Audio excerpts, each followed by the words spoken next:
Good. And now I'm messing with the camera angle, so hang on. Okay, good morning, beloveds. I was watching, they're doing Olympic platform diving, which is frankly kind of terrifying to watch. They're doing the women's 10-meter platform, and I just watched two women get on the platforms and do handstands to start their dives. And I'm just like, no. I admire these women for being able to do it because, yeah, no. I don't like diving boards, much less, and diving boards are what, 3 feet above the water? 10 meters. They're diving from 10 meters. Oh, I do enjoy the Olympics, though.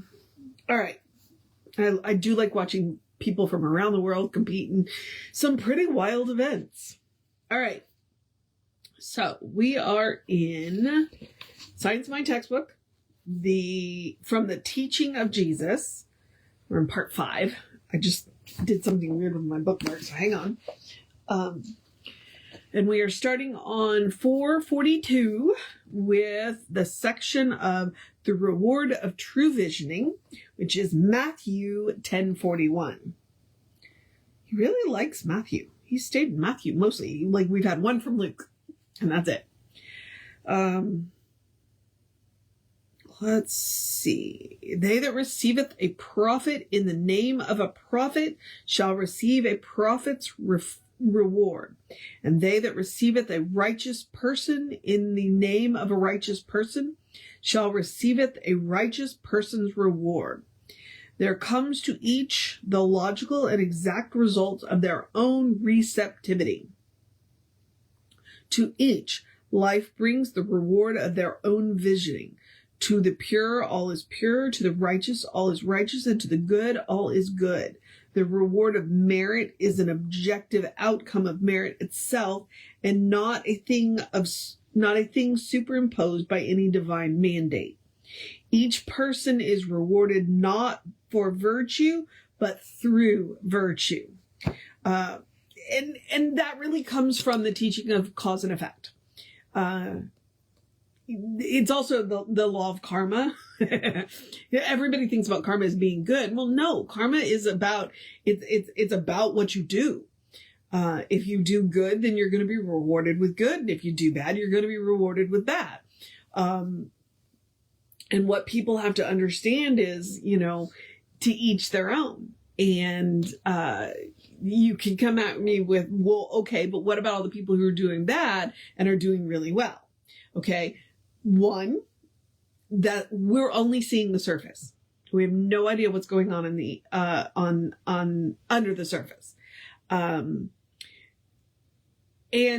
it has been my experience in meeting people who cheat the system and game the system to win rewards that they don't deserve, which again, that's not my judgment, but especially with people who are taking things away from other people, they're always looking over their shoulder, waiting for it to catch up with them. And frankly, I don't want to live like that, so that's that law of cause and effect. What you put out there, you get back. And if you are constantly cheating and taking things away from other people, then you are constantly on guard for people cheating you and taking things away from you. I don't want to live like that. So I don't do it.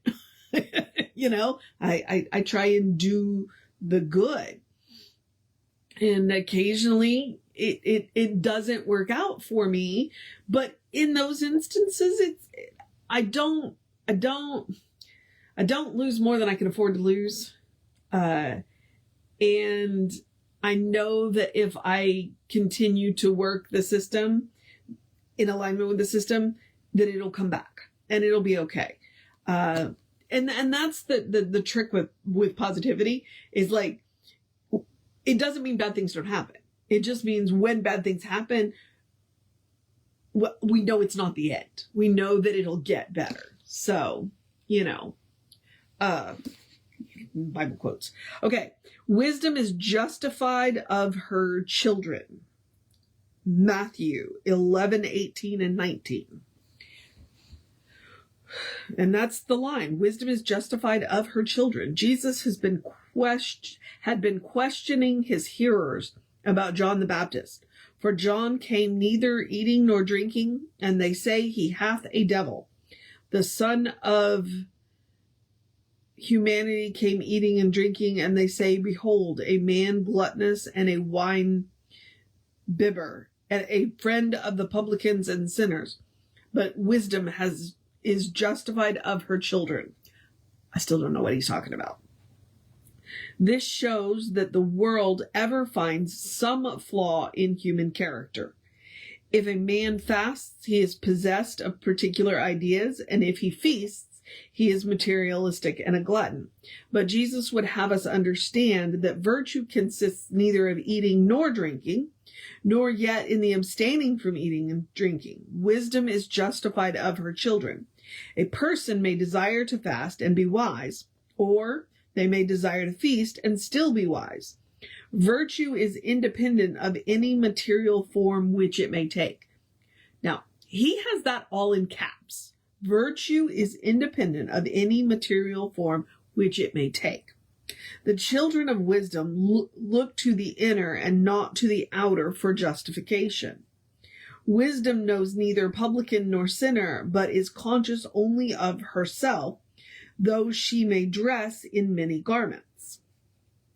If one believes that virtue consists in fasting, then virtue appears to them through fasting. But to them who finds no virtue in fasting, feasting may appear to be a greater value.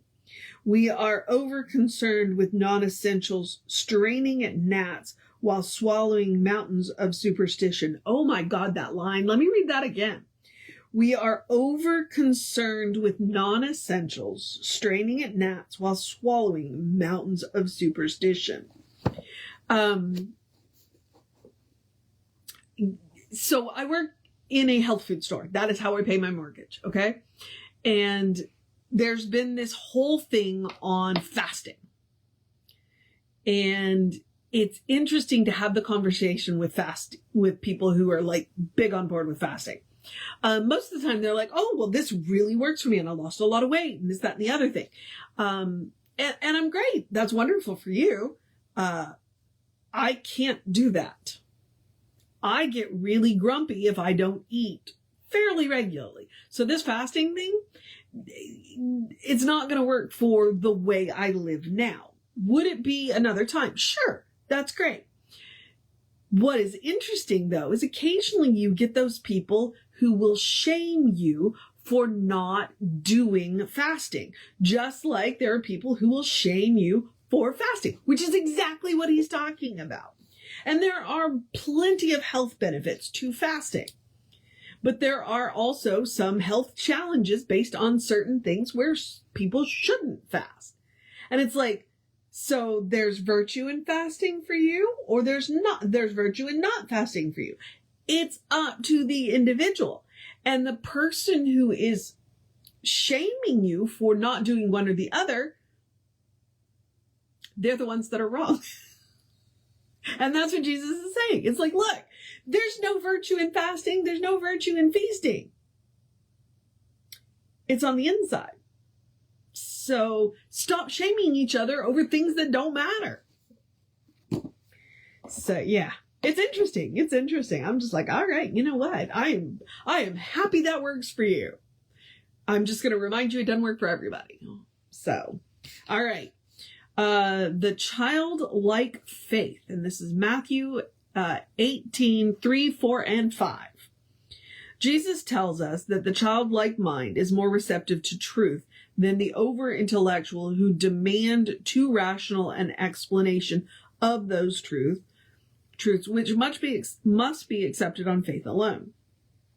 Which person can explain why they live? The self-evident fact of living is the only explanation possible or necessary. In the whole life and through the entire teaching of this marvelous man, we find a childlike faith in the universe and an implicit trust in the goodness of God. judging his work by its results and its influence on succeeding ages, we are compelled to accept the fact that wisdom is justified of her children. Okay, he just did a callback, and I can't make that connection. Ernest, it is. But what I can say is two things about this. One, that childlike wonder that still sees the magic in the world. That's one of the things that Jesus was hearkening back to. It's like, look, when we were children, everything was new, everything was amazing, everything was magic. And then we grew up, and then we got jaded, which is actually what Jesse was talking about on Sunday. So if you haven't watched Sunday service, scroll back a video or two. Because that's what he's talking about. It's like sometimes we need to let our ego go. Now, the other thing is in there's that thing about the over-intellectual. And it's one of those things where a number of sects, and that's S-E-C-T, Christian sects, have decided that being intelligent is wrong, which is a misinterpretation of the quote. It's like no, go and study, go and learn, go and learn all the things that you want to do. The problem is, and he says it right there, who demand too rational an explanation. There are things that we cannot explain. There are things that we may never be able to explain. And, so go and learn everything you want to learn. There's no such thing as as learning too much, okay? But not everything is going to be rational. Not everything is going to have an easy, ready explanation. Sometimes we just have to revel in the magic. And I believe that's what he's teaching about. But that's also that quote where they've used it. It has been weaponized to be used against anybody who pursues, one, science. That's a huge problem right now. And two, anybody who's gotten a higher education. Like, are you proud that you didn't finish third grade? Okay, I'm glad your life worked out for you. But you don't get to beat me up because I went and got a master's degree. I wanted to learn something more. And it has no bearing on my faith. So, again, virtue, you don't get to judge other people's virtue. That's wisdom justifies her children. It's like, if that master's degree helped you deepen your faith, great. So, let's see. Oh, well. This one's going to be fun. Simply from the standpoint that I like to gender neutral things, and this one does not lend itself to that neatly. So give me just a second here. The section is the real father and son, which I would say the real parent and child. Matthew 11:27. Okay, so no person knoweth the child, but the parent. Yeah, see, that's where I'd say the spirit. Neither knoweth any person the spirit save the child, but they to whom the child will reveal them. See, that's what I'm saying. Sometimes these Bible quotes don't gender neutral nicely. Whew. All right. What reasonable explanation can we find to this passage unless we look for some hidden meaning behind these words of the great teacher? God alone knows the real child, forever hidden in the bosom of the Spirit. To God, this idea of childship must be pure, complete, and perfect, divine, holy, and indestructible. With our present limited vision, we neither see nor know the real child, but the Spirit within knows and understands. Neither knoweth any person the Spirit save the child, and they to whom the child will reveal them. God is revealed through the child, and the child reveals themselves to other children when they realize that God is their life. This implies a direct relationship between God and people. If one would know God, they must penetrate deeply into their own nature, for here alone can they find spirit. If they would reveal God to their fellow people, they must do so by living such a godlike life that the divine essence flows through them to others. The only way to know God is to be like God. And while this may seem discouraging in our present state of evolution, we should remember that we have but started on an eternal ladder which ever spirals upward. When Jesus said to come to him and find rest, "Come unto me, all ye that labor and are heavily laden, and I will give you rest," did he mean that we should or could come unto his personality? Of course not. Jesus knew that his human personality would soon be dissolved in his divine individuality. He knew that he was soon to leave this world and go on to a deeper realization of life, truth, and beauty. It is evident then that he was referring to his understanding of life when he told all who are weary to come unto him and find rest. Had he not already explained that God indwells every soul? He was inviting people to penetrate more deeply into their own natures, if they would find peace and comfort. Okay, he was inviting people to penetrate more deeply into their own natures if they would find peace and comfort. I wanted to reread that. This has ever been the lesson taught by the illumined, that we find God only within ourselves, and God can work for us only by working through us. God reveals itself directly through the child. The child reveals God when they realize that God is already within them. This understanding should not produce an undue conceit, nor would it set people in a temple of God as God, but it would place a true estimate of the value on the life of people. Okay, hang on one second. So,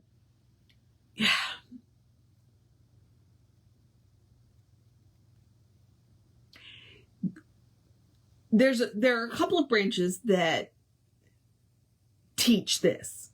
The Essenes, which it is believed that Jesus may have spent some time with the Essenes, and then the Gnostics. And there have been a number of Gnostic branches, and there was even a Gnostic branch, and I forget, at the moment I don't remember what they're called, but they were somewhere in Eastern Europe. And that's what they taught. They taught that if you want to know God, turn within. The truest place to meet God is within yourself. God is all around, but they taught that you didn't need an intercessor. And that is one of the things about the Christian, especially the Catholic teachers, is that you can't go directly to God. There, you have all of the saints, you have the Mother Mary, you have Jesus, you have the priests, and I would argue that with pretty much any other Christian sect, it's the same thing. Jesus is between you and God. Okay, so you have to go to Jesus before you can get to God. Jesus never said that. Jesus said, if you want to know God, turn within. I'm not always going to be here to show you the way, so you need to figure it out. And the Catholic Church actually destroyed a Gnostic sect just because they disagreed with them. Like, murdered them. The Catholic Church has a pretty bloody history. And so, so they took that teaching to heart, and another Christian sect, or in this case Catholic, which Catholics are Christians, let's not have that argument. They actually put people to the sword over a difference in doctrine. And, okay. So, but that's what he's teaching right there in Matthew 11:20. Oh, I don't have my glasses on. Hang on. Let me put it back on. Matthew 27. If you want to teach other people about your understanding of God, then you have to live that God life like.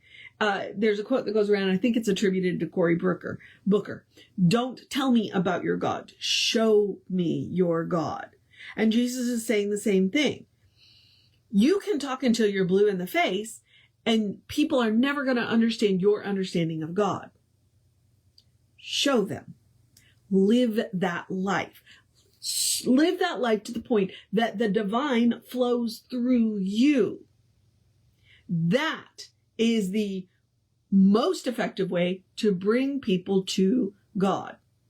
Do you want to bring people to God, or do you want to bring them to your faith? Do you want to bring them to your tradition? And that's, that's why we have so many traditions out there. And the fact that they literally are killing each other over a difference in the same doctrine. The same doctrine. Oh, it just makes my heart heavy. All right. I'm going to stop there because, that's a lot. And then the next couple are probably coming off of that. So I'm just going to, stop there. We are going to start on 444 with the power at the heart of God. I made my mark, so I know where to start tomorrow. So I'm just going to do a couple of quick housekeeping. I'm going to remind you an easy way to support the center is to engage with our social media. We are Creative Life Spiritual Center, Creative Life Spark. I'm the running Rev Ryan on the social medias that I am on. So if you would go like, subscribe, share, follow, comment, do that kind of stuff, bumps us in the algorithms. We appreciate it. So, there we are. If you want more information about the center, then you can go to our website, which is creativelife.org, or you can email info@creativelife.org and get on our constant contact. The constant contact, you get one email a week. And, hang on. It's a real person doing it. The hot links are hot. So if it says click here now, it'll take you right to the information you want, or the person that can help you get it.